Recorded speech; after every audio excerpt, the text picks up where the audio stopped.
Sisters and brothers, with the trial of former Minneapolis police officer Derek Chauvin beginning on Monday, perhaps you've noticed there's a certain level of anxiety permeating the Twin Cities. For many, the beginning of the trial brings back memories of the anger that erupted last spring after the death of George Floyd. We recall the violence and unrest that accompanied the calls for justice. Many now are fearful about what may happen during the trial and in its aftermath, no matter what the jury's verdict may eventually be.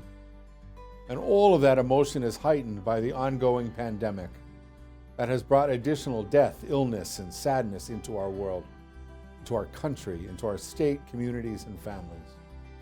On this third Sunday of Lent, we join with the church around the world in praying Psalm 95.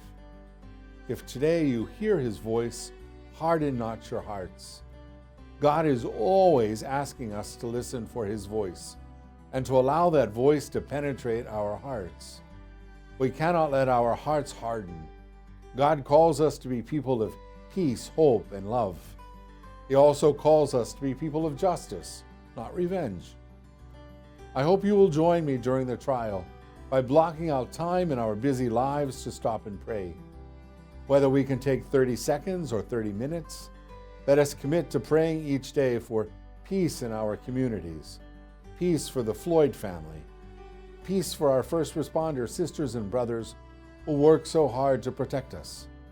Please join me as well in praying for an end to the scourge of racism in our nation. We have seen time and again that we don't have the power to bring peace, equality, and justice to our world on our own. If there was ever a time to join together and ask our merciful God for his help, this is it. If today you hear his voice, harden not your hearts.